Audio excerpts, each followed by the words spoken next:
What Men Live by Leo Tolstoy, from What Men Live By and Other Tales. We know that we have passed out of death into life, because we love the brethren. He that loveth not abideth in death. The First Epistle of St. John, chapter 3, verse 14. Whoso hath the world's goods, and beholdeth his brother in need, and shutteth up his compassion from him, how doth the love of God abide in him? My little children, let us not love in word, neither with the tongue, but in deed and truth. Chapter 3, verses 17 to 18. Love is of God, and every one that loveth is begotten of God, and knoweth God. He that loveth not knoweth not God, for God is love. Chapter 4, verses 7 to 8. No man hath beheld God at any time. If we love one another, God abideth in us. Chapter 4, verse 12. God is love, and he that abideth in love abideth in God, and God abideth in him. Chapter 4, verse 16. If a man say, I love God, and hateth his brother, he is a liar. For he that loveth not his brother whom he hath seen, how can he love God whom he hath not seen? Chapter 4, verse 20. A shoemaker named Simon, who had neither house nor land of his own, lived with his wife and children in a peasant's hut, and earned his living by his work. Work was cheap, but bread was dear, and what he earned he spent for food. The man and his wife had but one sheepskin coat between them for winter wear, and even that was torn to tatters, and this was the second year he'd been wanting to buy sheepskins for a new coat. Before winter, Simon saved up a little money. A 3-ruble note lay hidden in his wife's box, and 5 rubles and 20 kopecks were owed him by customers in the village. So one morning he prepared to go to the village to buy the sheepskins. He put on over his shirt his wife's wadded nankeen jacket, and over that he put his own cloth coat. He took the 3-ruble note in his pocket, cut himself a stick to serve as a staff, and started off after breakfast. I'll collect the 5 rubles that are due to me, thought he, add the 3 I've got, and that will be enough to buy sheepskins for the winter coat. He came to the village and called at a peasant's hut, but the man was not at home. The peasant's wife promised that the money should be paid next week, but she would not pay it herself. Then Simon called on another peasant, but this one swore he had no money, and would only pay 20 kopecks which he owed for a pair of boots Simon had mended. Simon then tried to buy the sheepskins on credit, but the dealer would not trust him. "Bring your money," said he, "then you may have your pick of the skins. We know what debt collecting is like." So all the business the shoemaker did was to get the 20 kopecks for boots he'd mended, and to take a pair of felt boots a peasant gave him to sole with leather. Simon felt downhearted. He spent the 20 kopecks on vodka, and started homewards without having bought any skins. In the morning he had felt the frost, but now, after drinking the vodka, he felt warm even without a sheepskin coat. He trudged along, striking his stick on the frozen earth with one hand, swinging the felt boots with the other, and talking to himself. 1. "I'm quite warm," said he, "though I have no sheepskin coat. I've had a drop, and it runs through all my veins. I need no sheepskins. I go along and don't worry about anything. That's the sort of man I am. What do I care? I can live without sheepskins. I don't need them. My wife will fret, to be sure, and true enough, it is a shame. One works all day long, and then does not get paid. Stop a bit. If you don't bring that money along, sure enough I'll skin you, blest if I don't. How's that? He pays 20 kopecks at a time. What can I do with 20 kopecks? Drink it. That's all one can do. Hard up he says he is. So he may be. But what about me? You have a house and cattle and everything. I've only what I stand up in. You have corn of your own growing. I have to buy every grain. Do what I will, I must spend 3 roubles every week for bread alone. I come home and find the bread all used up, and I have to fork out another 1.50 rubles. So just pay up what you owe, and no nonsense about it." By this time he had nearly reached the shrine at the bend of the road. Looking up, he saw something whitish behind the shrine. The daylight was fading, and the shoemaker peered at the thing without being able to make out what it was. There was no white stone here before. Can it be an ox? It's not like an ox. It has a head like a man, but it's too white. And what could a man be doing there? He came closer, so that it was clearly visible. To his surprise, it really was a man, alive or dead, sitting naked, leaning motionless against the shrine. Terror seized the shoemaker, and he thought, "Someone has killed him, stripped him, and left him there. If I meddle, I shall surely get into trouble." So the shoemaker went on. He passed in front of the shrine, so that he could not see the man. When he had gone some way, he looked back, and saw that the man was no longer leaning against the shrine, but was moving as if looking towards him. The shoemaker felt more frightened than before, and thought, "Shall I go back to him, or shall I go on? If I go near him, something dreadful may happen. Who knows who the fellow is? He's not come here for any good. If I go near him, he may jump up and throttle me, and there will be no getting away. Or if not, he'd still be a burden on one's hands. What could I do with a naked man? I couldn't give him my last clothes. Heaven only help me to get away." So the shoemaker hurried on, leaving the shrine behind him, when suddenly his conscience smote him, and he stopped in the road. "What are you doing, Simon?" he said to himself. "The man may be dying of want, and you slip past afraid. Have you grown so rich as to be afraid of robbers? Ah, Simon, shame on you!" So he turned back and went up to the man. 2. Simon approached the stranger, looked at him, and saw that he was a young man, fit, with no bruises on his body, only evidently freezing and frightened, and he sat there leaning back without looking up at Simon, as if too faint to lift his eyes. Simon went close to him, and then the man seemed to wake up. Turning his head, he opened his eyes and looked into Simon's face. That one look was enough to make Simon fond of the man. He threw the felt boots on the ground, undid his sash, laid it on the boots, and took off his cloth coat. "It's not a time for talking," said he. "Come, put this coat on at once." And Simon took the man by the elbows and helped him to rise.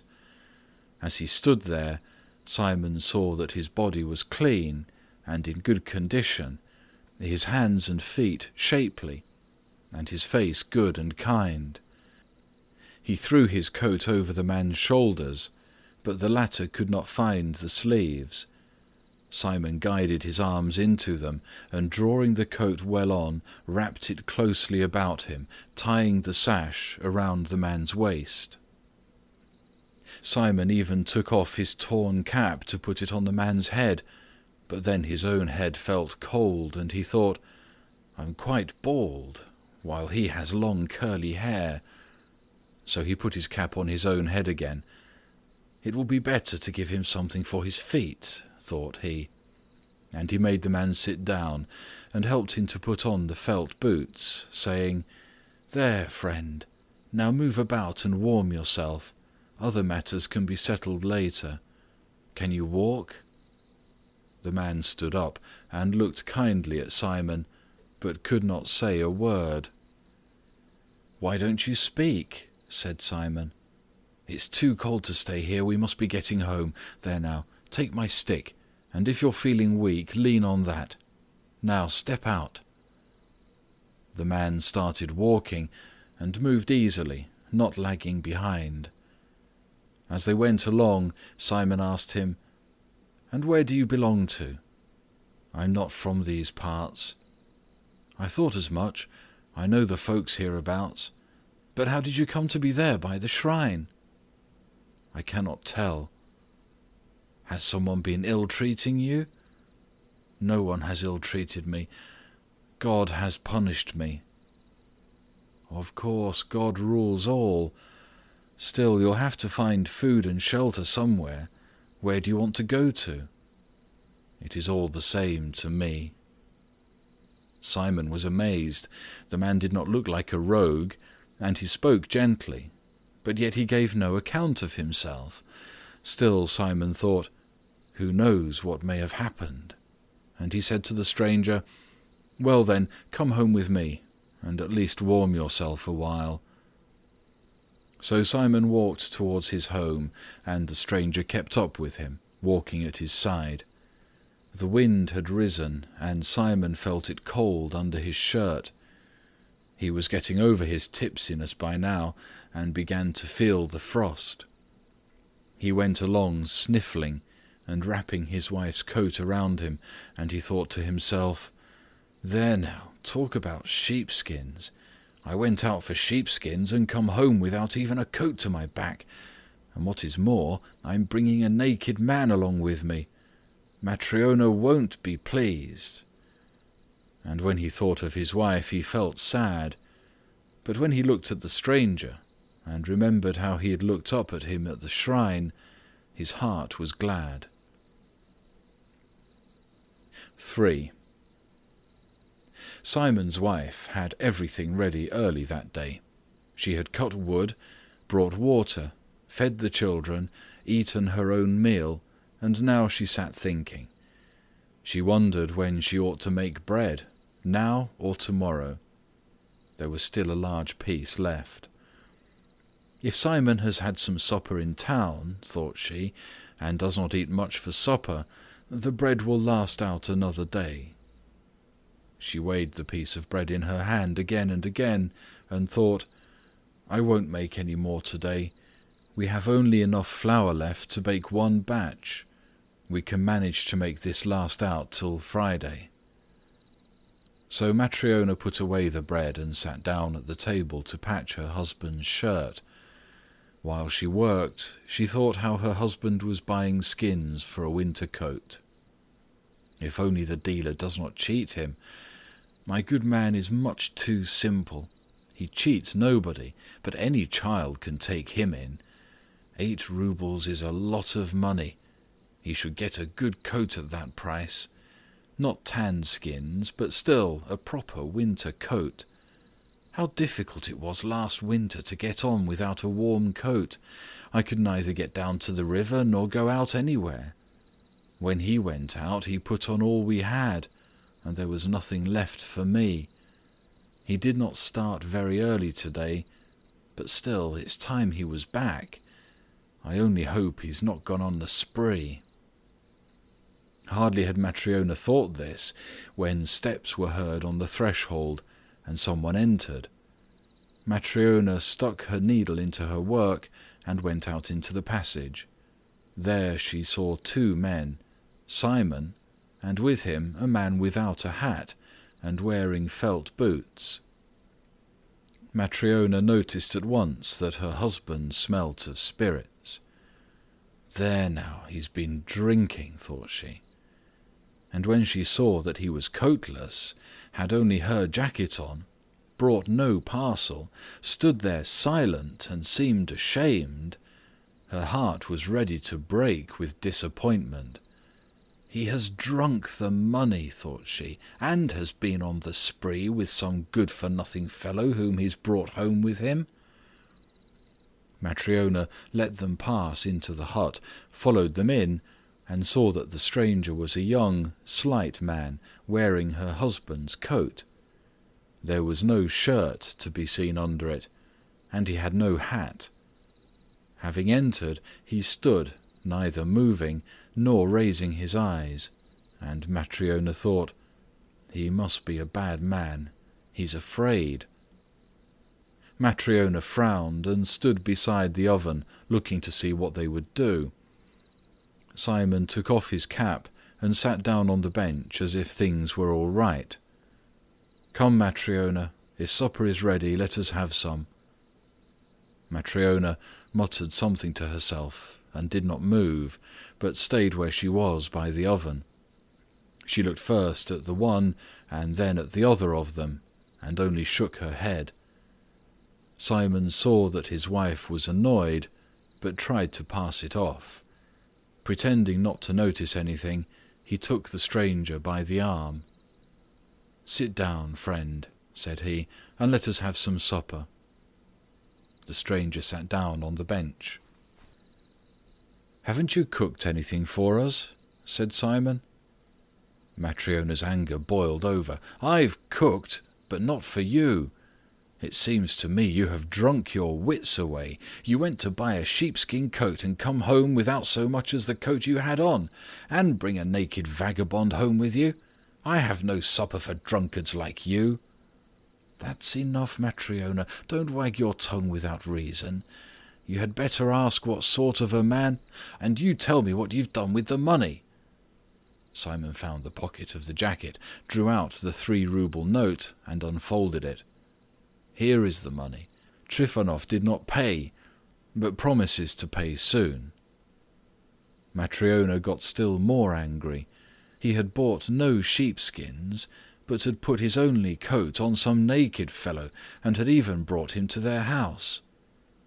She snatched up the note from the table, took it to put away in safety, and said, "I have no supper for you. We can't feed all the naked drunkards in the world." "There now, Matryona, hold your tongue a bit. First hear what a man has to say." "Much wisdom I shall hear from a drunken fool. I was right in not wanting to marry you, a drunkard. The linen my mother gave me you drank, and now you've been to buy a coat and have drunk it too." Simon tried to explain to his wife that he'd only spent 20 kopecks, tried to tell how he'd found the man, but Matryona would not let him get a word in. She talked 19 to the dozen, and dragged in things that had happened 10 years before. Matryona talked and talked, and at last she flew at Simon and seized him by the sleeve. "Give me my jacket. It is the only one I have, and you must needs take it from me and wear it yourself. Give it here, you mangy dog, and may the devil take you." Simon began to pull off the jacket, and turned a sleeve of it inside out. Matryona seized the jacket, and it burst its seams. She snatched it up, threw it over her head, and went to the door. She meant to go out, but stopped undecided. She wanted to work off her anger, but she also wanted to learn what sort of a man the stranger was. 4. Matryona stopped and said, "If he were a good man, he wouldn't be naked. Why, he hasn't even a shirt on him. If he were all right, you would say where you came across the fellow." "That is just what I'm trying to tell you," said Simon. As I came to the shrine, I saw him sitting all naked and frozen. It isn't quite the weather to sit about naked. God sent me to him, or he would have perished. What was I to do? How do we know what may have happened to him? So I took him, clothed him, and brought him along. Don't be so angry, Matryona. It is a sin. Remember, we all must die one day." Angry words rose to Matryona's lips, but she looked at the stranger and was silent. He sat on the edge of the bench, motionless, his hands folded on his knees, his head drooping on his breast, his eyes closed, and his brows knit as if in pain. Matryona was silent, and Simon said, "Matryona, have you no love of God?" Matryona heard these words, and as she looked at the stranger, suddenly her heart softened towards him. She came back from the door, and going to the oven, she got out the supper. Setting a cup on the table, she poured out some kvass. Then she brought out the last piece of bread and set out a knife and spoons.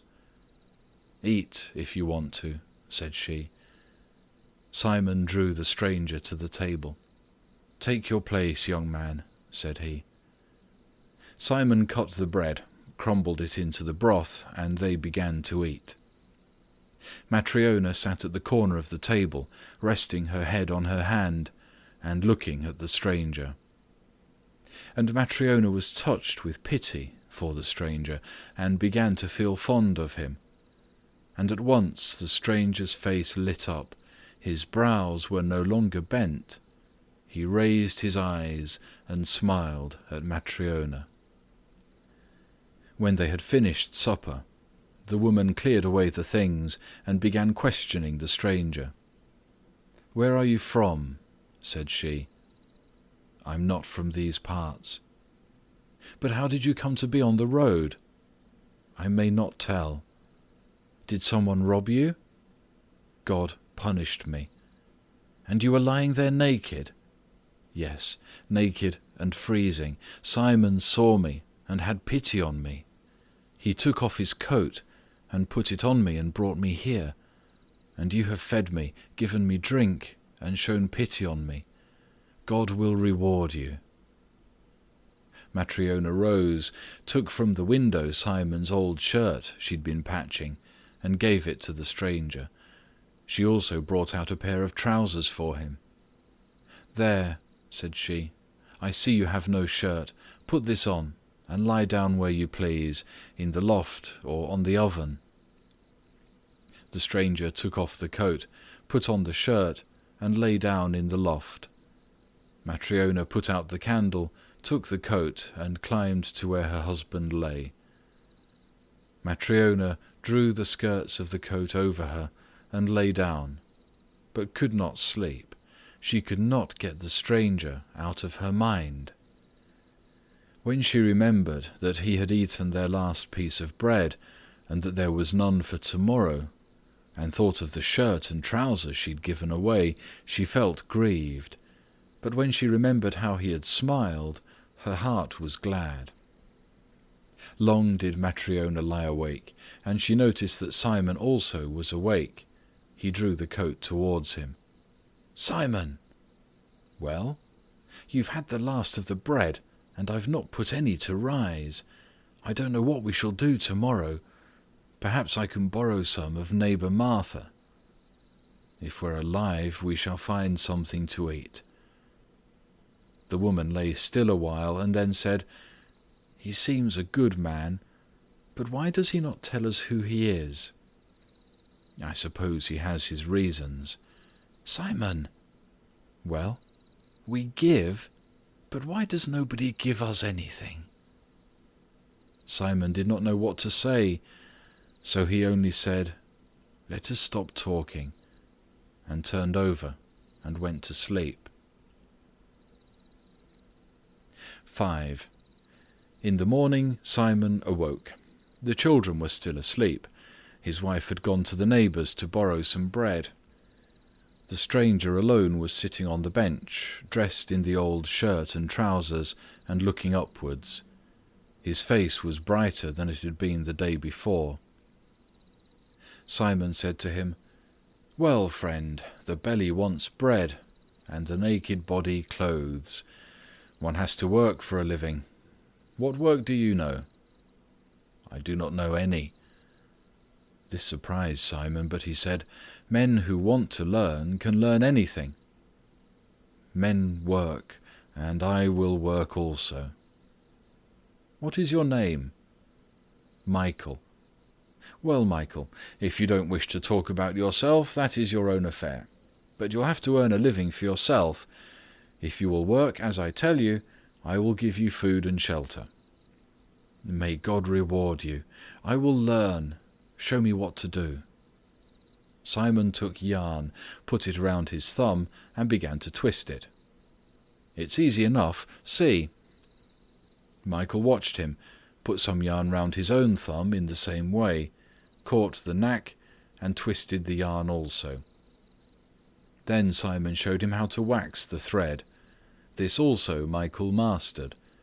Next Simon showed him how to twist the bristle in, and how to sew, and this, too, Michael learned at once. Whatever Simon showed him, he understood at once, and after 3 days he worked as if he had sewn boots all his life.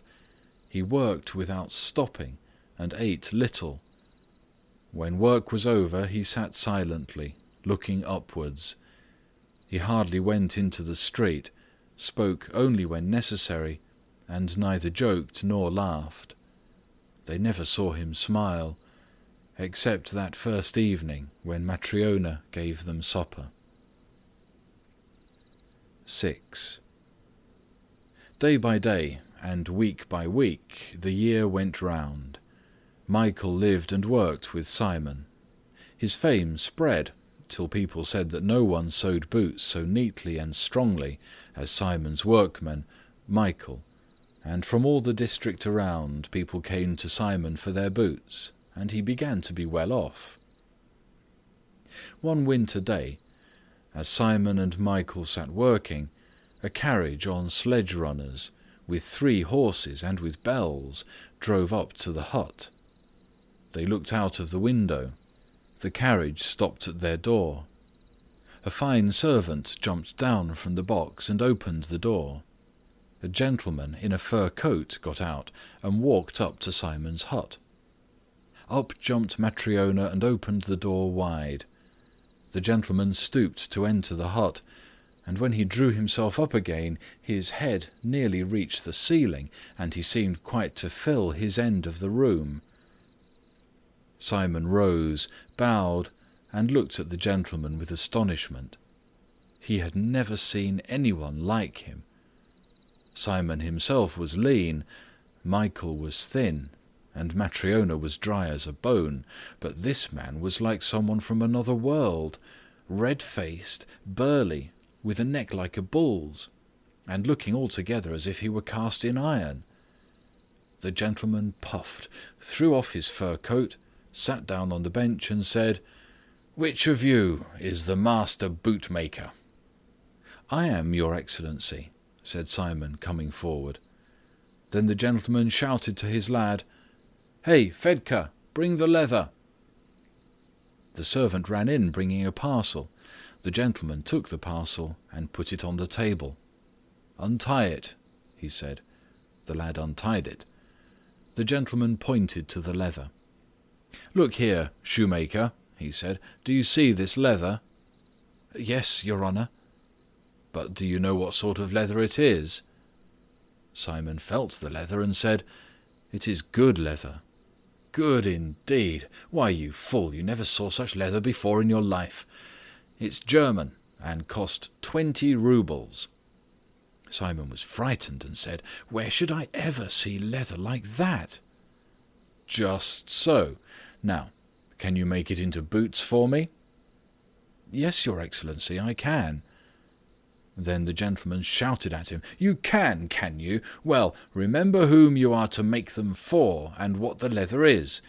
You must make me boots that will wear for a year, neither losing shape nor coming unsewn. If you can do it, take the leather and cut it up. But if you can't, say so. I warn you now, if your boots become unsewn or lose shape within a year, I will have you put in prison. If they don't burst or lose shape for a year, I will pay you 10 roubles for your work." Simon was frightened and did not know what to say. He glanced at Michael, and nudging him with his elbow, whispered, "Shall I take the work?" Michael nodded his head as if to say, "Yes, take it." Simon did as Michael advised, and undertook to make boots that would not lose shape or split for a whole year. Calling his servant, the gentleman told him to pull the boot off his left leg, which he stretched out. "Take my measure," said he. Simon stitched a paper measure 17 inches long, smoothed it out, knelt down, wiped his hand well on his apron so as not to soil the gentleman's sock, and began to measure. He measured the sole and around the instep, and began to measure the calf of the leg, but the paper was too short. The calf of the leg was as thick as a beam. "Mind you don't make it too tight in the leg." Simon stitched on another strip of paper. The gentleman twitched his toes about in his sock, looking around at those in the hut, and as he did so he noticed Michael. "Whom have you there?" asked he. "That is my workman. He will sew the boots." "Mind," said the gentleman to Michael, "remember to make them so that they will last me a year." Simon also looked at Michael, and saw that Michael was not looking at the gentleman, but was gazing into the corner behind the gentleman, as if he saw someone there. Michael looked and looked, and suddenly he smiled, and his face became brighter. "What are you grinning at, you fool?" thundered the gentleman. "You'd better look to it that the boots are ready in time." "They shall be ready in good time," said Michael. "Mind it so," said the gentleman, and he put on his boots and his fur coat, wrapped the latter round him, and went to the door. But he forgot to stoop, and struck his head against the lintel. He swore and rubbed his head. Then he took his seat in the carriage and drove away. When he had gone, Simon said, "There's a figure of a man for you. You could not kill him with a mallet. He almost knocked out the lintel, but little harm it did him." And Matryona said, "Living as he does, how should he not grow strong? Death itself cannot touch such a rock as that." 7. Then Simon said to Michael, "Well, we've taken the work, but we must see we don't get into trouble over it. The leather is dear, and the gentleman hot-tempered. We must make no mistakes. Come, your eye is truer, and your hands have become nimbler than mine. So you take this measure and cut out the boots. I will finish off the sewing of the vamps." Michael did as he was told. He took the leather, spread it out on the table, folded it in two, took a knife and began to cut out. Matryona came and watched him cutting, and was surprised to see how he was doing it. Matryona was accustomed to seeing boots made, and she looked and saw that Michael was not cutting the leather for boots, but was cutting it round. She wished to say something, but she thought to herself, "Perhaps I do not understand how gentlemen's boots should be made. I suppose Michael knows more about it, and I won't interfere." When Michael had cut up the leather, he took a thread and began to sew, not with two ends as boots are sewn, but with a single end, as for soft slippers. Again Matryona wondered, but again she did not interfere. Michael sewed on steadily till noon. Then Simon rose for dinner, looked around, and saw that Michael had made slippers out of the gentleman's leather. "Ah," groaned Simon, and he thought, "How is it that Michael, who's been with me a whole year and never made a mistake before, should do such a dreadful thing? The gentleman ordered high boots, welted, with whole fronts, and Michael has made soft slippers with single soles, and has wasted the leather. What am I to say to the gentleman? I can never replace leather such as this." And he said to Michael, "What are you doing, friend? You have ruined me. You know the gentleman ordered high boots, but see what you've made." Hardly had he begun to rebuke Michael when, rat-tat, went the iron ring that hung at the door. Someone was knocking. They looked out of the window. A man had come on horseback and was fastening his horse. He opened the door, and the servant who'd been with the gentleman came in. "Good day," said he. "Good day," replied Simon. "What can we do for you?" "My mistress has sent me about the boots." "What about the boots?" "Why, my master no longer needs them. He is dead." "Is it possible?" "He did not live to get home after leaving you, but died in the carriage. When we reached home and the servants came to help him alight, he rolled over like a sack. He was dead already, and so stiff that he could hardly be got out of the carriage. My mistress sent me here, saying, 'Tell the bootmaker that the gentleman who ordered boots of him and left the leather for them no longer needs the boots, but that he must quickly make soft slippers for the corpse. Wait till they're ready and bring them back with you. That is why I've come.'" Michael gathered up the remnants of the leather, rolled them up, took the soft slippers he had made, slapped them together, wiped them down with his apron, and handed them and the roll of leather to the servant, who took them and said, "Good-bye, masters, and good day to you." 8. Another year passed, and another, and Michael was now living his 6th year with Simon. He lived as before. He went nowhere, only spoke when necessary, and had only smiled twice in all those years, once when Matryona gave him food, and a second time when the gentleman was in their hut. Simon was more than pleased with his workman. He never now asked him where he'd come from, and only feared lest Michael should go away. They were all at home one day. Matryona was putting iron pots in the oven. The children were running along the benches and looking out of the window. Simon was sewing at one window, and Michael was fastening on a heel at the other. One of the boys ran along the bench to Michael, leant on his shoulder, and looked out of the window. "Look, Uncle Michael, there is a lady with little girls. She seems to be coming here, and one of the girls is lame." When the boy said that, Michael dropped his work, turned to the window, and looked out into the street.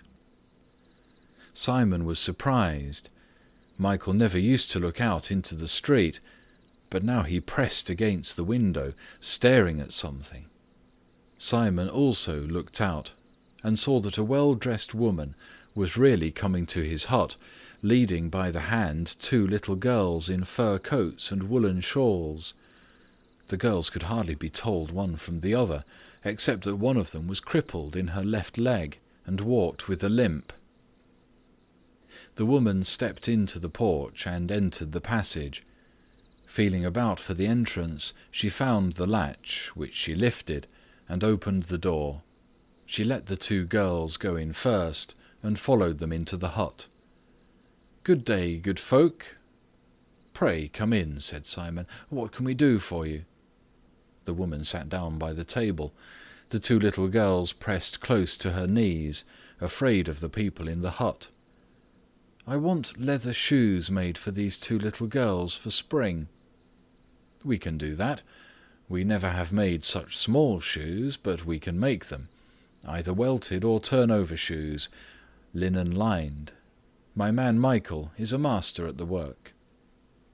Simon glanced at Michael and saw that he had left his work and was sitting with his eyes fixed on the little girls. Simon was surprised. It was true the girls were pretty, with black eyes, plump and rosy-cheeked, and they wore nice kerchiefs and fur coats. But still Simon could not understand why Michael should look at them like that, just as if he had known them before. He was puzzled, but went on talking with the woman and arranging the price. Having fixed it, he prepared the measure. The woman lifted the lame girl onto her lap and said, "Take 2 measures from this little girl. Make 1 shoe for the lame foot and 3 for the sound one. They both have the same size feet. They're twins." Simon took the measure and, speaking of the lame girl, said, "How did it happen to her? She's such a pretty girl. Was she born so?" "No, her mother crushed her leg." Then Matryona joined in. She wondered who this woman was, and whose the children were. So she said, "Are you not their mother, then?" "No, my good woman, I am neither their mother nor any relation to them. They were quite strangers to me, but I adopted them." "They are not your children, and yet you are so fond of them?" "How can I help being fond of them? I fed them both at my own breasts. I had a child of my own, but God took him. I was not so fond of him as I now am of them." "Then whose children are they?" 9. The woman, having begun talking, told them the whole story. "It is about 6 years since their parents died, both in 1 week. Their father was buried on the Tuesday, and their mother died on the Friday. These orphans were born 3 days after their father's death, and their mother did not live another day. My husband and I were then living as peasants in the village. We were neighbours of theirs, our yard being next to theirs. Their father was a lonely man, a woodcutter in the forest. When felling trees one day, they let one fall on him. It fell across his body and crushed his bowels out. They hardly got him home before his soul went to God. And that same week his wife gave birth to twins, these little girls. She was poor and alone. She had no one, young or old, with her. Alone she gave them birth, and alone she met her death. The next morning I went to see her, but when I entered the hut, she, poor thing, was already stark and cold. In dying, she had rolled on to this child and crushed her leg. The village folk came to the hut, washed the body, laid her out, made a coffin and buried her. They were good folk. The babies were left alone. What was to be done with them? I was the only woman there who had a baby at the time. I was nursing my firstborn, 8 weeks old, so I took them for a time. The peasants came together and thought what to do with them, and at last they said to me, "For the present, Mary, you had better keep the girls, and later on we will arrange what to do for them." So I nursed the sound one at my breast, but at first I did not feed this crippled one. I did not suppose she would live. But then I thought to myself, why should the poor innocent suffer? I pitied her, and began to feed her. And so I fed my own boy and these 2, the 3 of them, at my own breast. I was young and strong and had good food, and God gave me so much milk that at times it even overflowed. I used sometimes to feed 2 at a time, while the 3rd was waiting. When one had enough, I nursed the 3rd, and God so ordered it that these grew up, while my own was buried before he was 2 years old. And I had no more children, though we prospered. Now my husband is working for the corn merchant at the mill. The pay is good, and we are well off. But I have no children of my own, and how lonely I should be without these little girls. How can I help loving them? They are the joy of my life." She pressed the lame little girl to her with one hand, while with the other she wiped the tears from her cheeks. And Matryona sighed and said, "The proverb is true that says, 'One may live without father or mother, but one cannot live without God.'" So they talked together, when suddenly the whole hut was lighted up, as though by summer lightning, from the corner where Michael sat. They all looked towards him, and saw him sitting, his hands folded on his knees, gazing up and smiling. 10. The woman went away with the girls. Michael rose from the bench, put down his work, and took off his apron. Then, bowing low to Simon and his wife, he said, "Farewell, masters. God has forgiven me. I ask your forgiveness too for anything done amiss." And they saw that a light shone from Michael. And Simon rose, bowed down to Michael, and said, "I see, Michael, that you are no common man, and I can neither keep you nor question you. Only tell me this, how is it that when I found you and brought you home, you were gloomy, and when my wife gave you food, you smiled at her and became brighter? Then when the gentleman came to order the boots, you smiled again and became brighter still. And now, when this woman brought the little girls, you smiled a third time, and have become as bright as day. Tell me, Michael, why does your face shine so, and why did you smile those 3 times? And Michael answered, "Light shines from me because I have been punished, but now God has pardoned me. And I smiled 3 times because God sent me to learn 3 truths, and I have learnt them. One I learnt when your wife pitied me, and that is why I smiled the first time. The second I learnt when the rich man ordered the boots, and then I smiled again. And now, when I saw those little girls, I learned the third and last truth, and I smiled the third time." And Simon said, "Tell me, Michael, what did God punish you for? And what were the 3 truths, that I too may know them?" And Michael answered, "God punished me for disobeying him. I was an angel in heaven, and disobeyed God. God sent me to fetch a woman's soul. I flew to earth and saw a sick woman lying alone, who had just given birth to twin girls. They moved feebly at their mother's side, but she could not lift them to her breast. When she saw me, she understood that God had sent me for her soul, and she wept and said, 'Angel of God, my husband has just been buried, killed by a fallen tree. I have neither sister nor aunt nor mother, no one to care for my orphans. Do not take my soul. Let me nurse my babes, feed them, and set them on their feet before I die. Children cannot live without father or mother.' And I hearkened to her. I placed one child at her breast, and gave the other into her arms, and I returned to the Lord in heaven.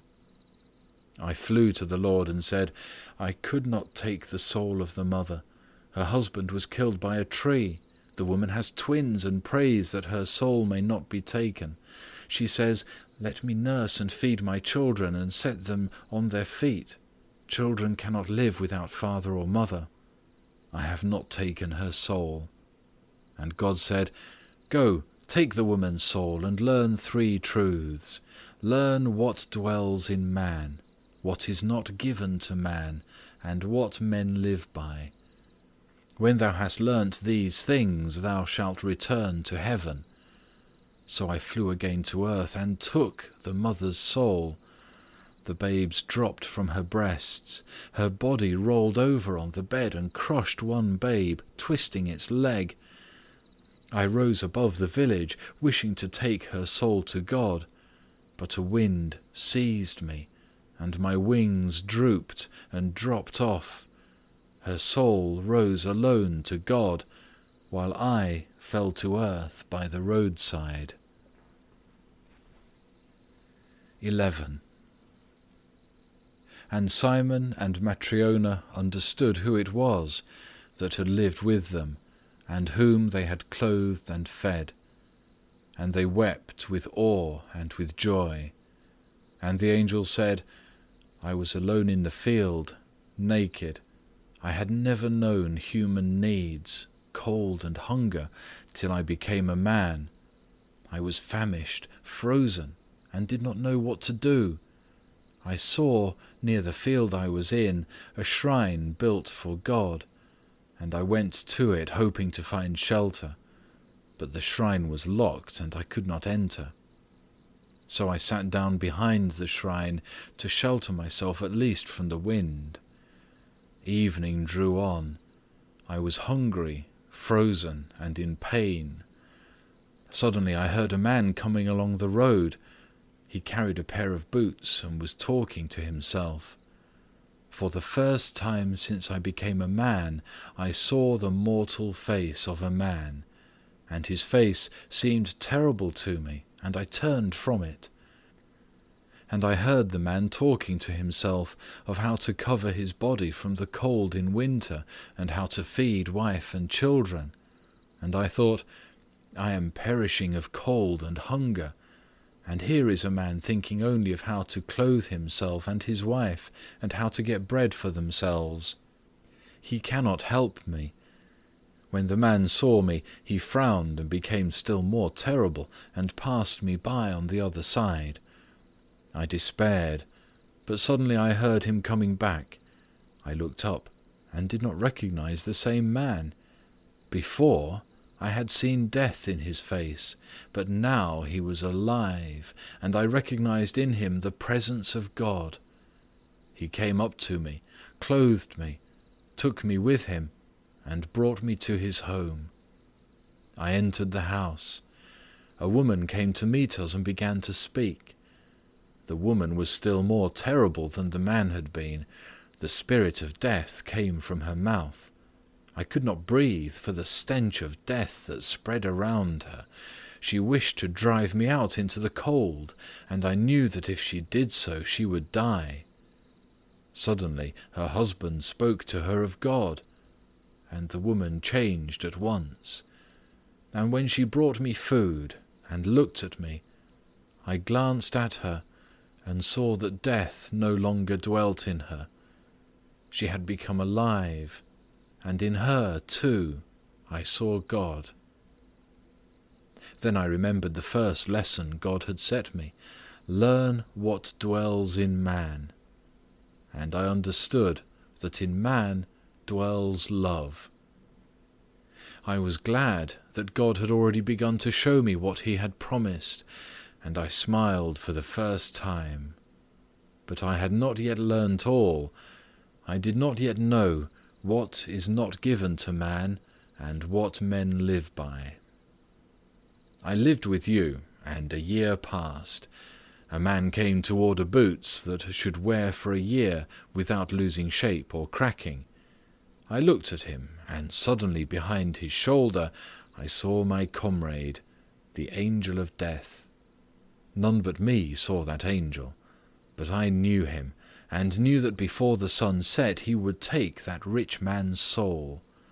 And I thought to myself, the man is making preparations for a year, and does not know that he will die before evening. And I remembered God's second saying, Learn what is not given to man. What dwells in man I already knew. Now I learnt what is not given him. It is not given to man to know his own needs. And I smiled for the second time. I was glad to have seen my comrade angel, glad also that God had revealed to me the second saying. But I still did not know all. I did not know what men live by. And I lived on, waiting till God should reveal to me the last lesson. In the 6th year came the girl twins with the woman, and I recognized the girls, and heard how they had been kept alive. Having heard the story, I thought, their mother besought me for the children's sake, and I believed her when she said that children cannot live without father or mother, but a stranger has nursed them and has brought them up. And when the woman showed her love for the children that were not her own, and wept over them, I saw in her the living God, and understood what men live by, and I knew that God had revealed to me the last lesson, and had forgiven my sin, and then I smiled for the third time. 12. And the angel's body was bared, and he was clothed in light, so that one could not look on him, and his voice grew louder, as though it came not from him, but from heaven above.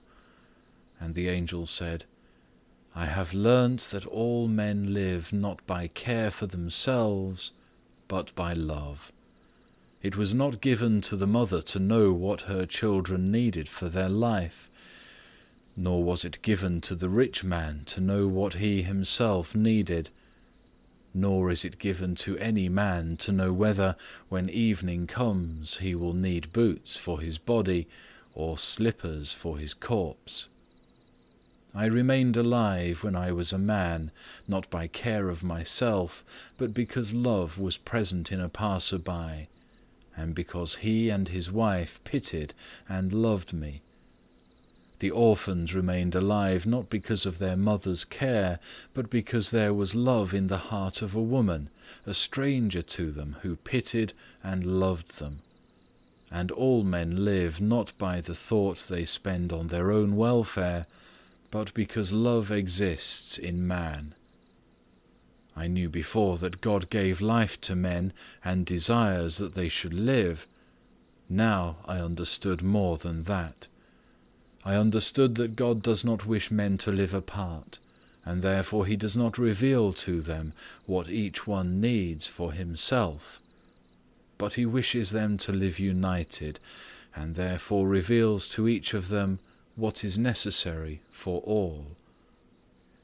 I have now understood that though it seems to men that they live by care for themselves, in truth it is love alone by which they live. He who has love is in God, and God is in him, for God is love.